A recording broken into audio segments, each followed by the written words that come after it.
This Burle Marx philodendron is a gift that I received not too long ago from myself. Today I'm going to go through at least one technique for propagating this plant, possibly two. What I hope to begin with is propagating it by division.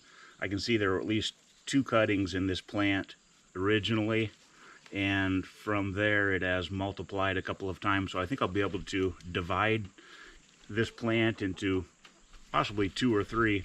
But then I'm also hoping to find some growth points or nodes that I can actually propagate also from cuttings. So taking a few cuttings here and there, I'll end up with different sized plants, but I'll end up with more plants and it'll all wash out well in the end. There are a couple of field notes that I'd tell you about this plant. I have admittedly limited experience with Burle Marx. I've only had it for, I don't know, a few months, several months, 5 months, I'm not sure. But in general, the plant itself, on first impression, is just a really tough plant. We've had it in our greenhouse, the tropical house, with everything else we have and grow and sell. And you know, it's not received any special attention, and it just looks good. There's just no marring on the leaf really much of anywhere. The tips are all good. The lighter variegated or even completely light leaves are not cooking, spotting, dying, wilting. They're not doing anything like that. So in my opinion, it's a pretty tough plant. And again, the care it's receiving is the same as everything else. Tropicals in general like to have bright filtered light or indirect light. If you imagine the canopy of a tropical rainforest, there's sure, in the tropics there's tons of sun, but that canopy is blocking out a whole bunch of it, filtering pretty well all of it. So that's what they receive here.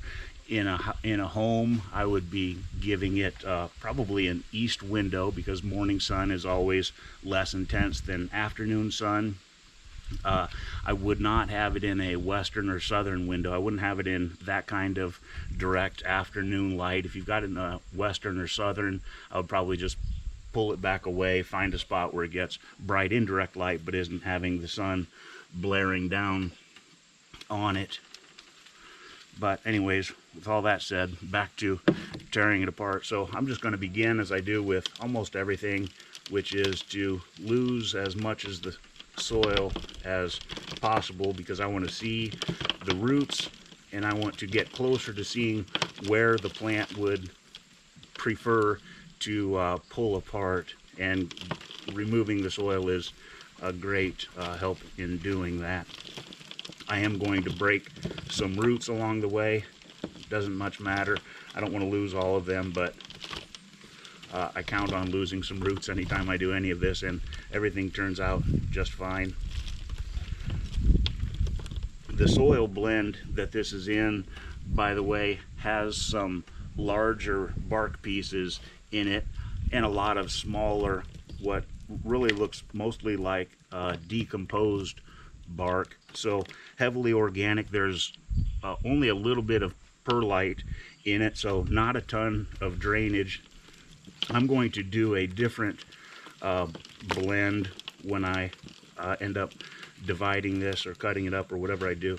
Use a different blend and just see how it does. This might not be the best plant to experiment on, but I'm pretty certain I'm not going to kill it. The blend that I want to use, by the way, will also have some chunky bark, and that's really mostly for the purpose of those larger pieces holding a fair amount of water, but also creating pore space between the soil particles. Pore space so that water can flow through. Pore space holds oxygen. So what I want to do is make a blend that will have some of that larger chunky stuff in there to hold plenty of water, and I'll have some fines in there also. But then also I want a ton of pore space. So I've got this almost all the way bare rooted, and I can see some areas like this section right here, maybe you can see that. It looks like I just want to cut off this root, cut through that, and I've got a plant. So really right off the bat, I'm going to start with that. I'll take my pruners, and I'm just going for this area right here so I can take this section. And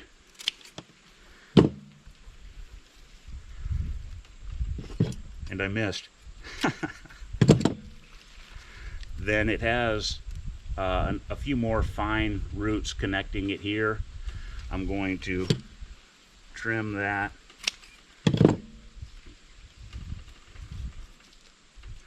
And there is the first prop. So really that's a very good one. It has plenty of energy stored up in this thicker stem tissue. It's got good fine roots. It's got plenty going on. That is a fine cutting. I'm going to set that somewhere for now. Then pulling it apart just a little bit, I can see that this whole section will come off without much of a struggle. In fact, I don't even need to cut that, I don't think. I think I can probably just tease it out. Nope, that's incorrect. There is at least one root that has to go. And there is the second. Also a fine cutting. It has good roots. It has good leaves. There's the one bad leaf on this plant, by the way. And those little slits in there. And really that's probably my fault. So it is a really tough plant. We'll see how well it does with propagation though. Back to the mother. Now here we're getting down to a point where it's a little bit congested in there. So I think what I'm going to do, I can see some area over here where there's newer growth, not the original cutting, which has some roots. So there is still at least one more division that I can take that will have a few roots on it. I'm trying to see the best way to get at that, and I'm not sure I do see a phenomenal way.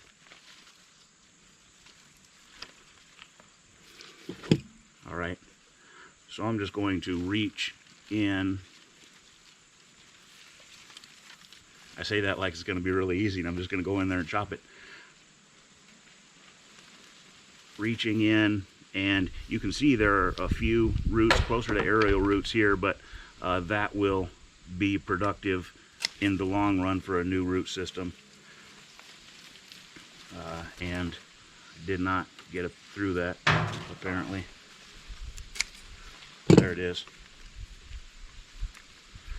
Now these two are quite intertwined. That makes it a little bit of a problem, in that they need to come apart for me to have separate plants. There it comes a little bit.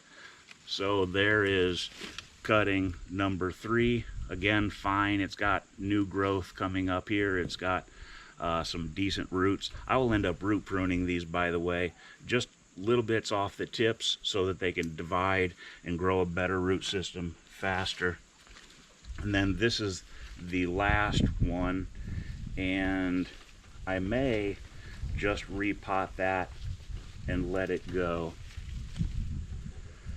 I'm probably going to continue with this as a stock plant now, because really I've got I started with 2 here. This is the second gift to myself. I started with 2 of these plants, and now I'm at 5 of them, so I don't need to be too greedy. I'll pot this one again, and really I'll just use the same blend that it came out of, and then the others, the not really cuttings but divisions, I will mix up a soil blend and pot them. So that's this right.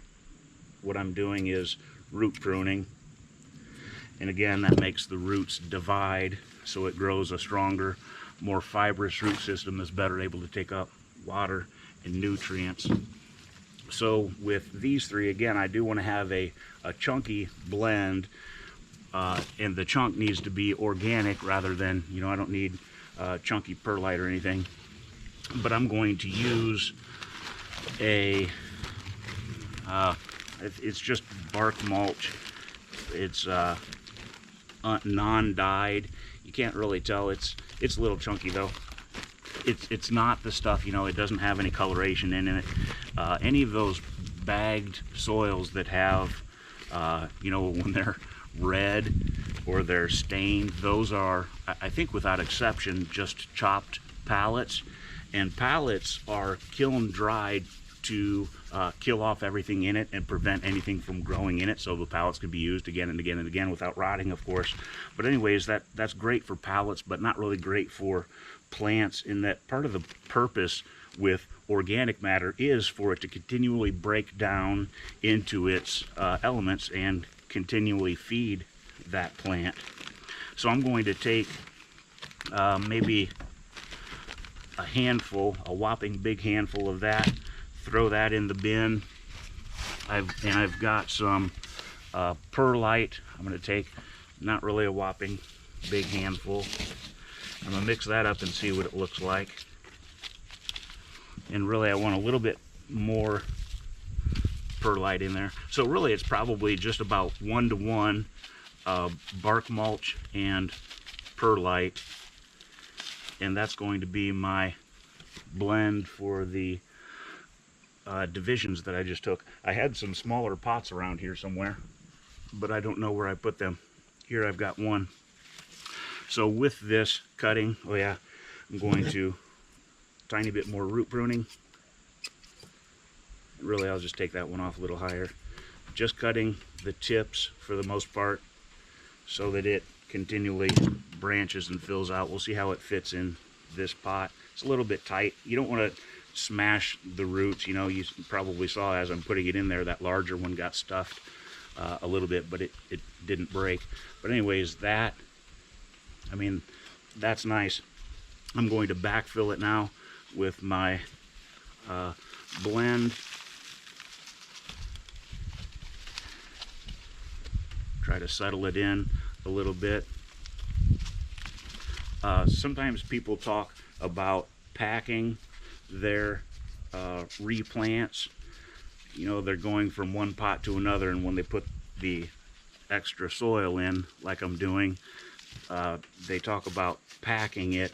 I really just stick with pushing it down a little bit with my finger. I'm not giving it any effort. And the reason I don't put much stock in packing it is, you saw that larger root or so on this specific division. Those roots are kind of brittle. I mean, they're tough enough, they'll flex enough, but at a point they're just, you know, they're I think turgid is the word, full of water, a little bit crisp. So if you start packing on that real hard, it's just going to snap that root, and I've already done all the root pruning I want to do on that one. So that is the finished division there, and there are those plants. So I'll pot another couple of them now. I've got this one. I want to first root prune.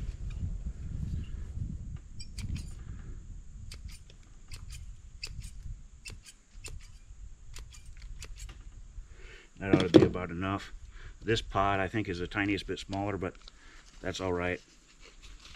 You really don't want to put a small, you know, a tiny little plant into a larger pot, or the moisture content is just going to go out of whack. You've got a whole ton of extra potting mix in there, whatever it is. It's human nature to want to water the whole pot, or if you're bottom watering, you're going to set it in there, and all that excess soil holds excess water. And since the plant doesn't have really the roots to process that water, it can lead to drowning kind of easily. So I'm just pushing down the top layer, really just to get it to the level I like. You know, if you top water a plant like this, that's going to settle the soil in even more. We bottom water, which also is going to settle it in, just not quite as quickly. But I'm not really concerned about settling it in. Again, I want a soil blend that's going to hold a decent amount of moisture, yet have tons of oxygen. And that then is dividing philodendron Burle Marx. Now that's a big, busy plant. Maybe I'll tear that one up tomorrow.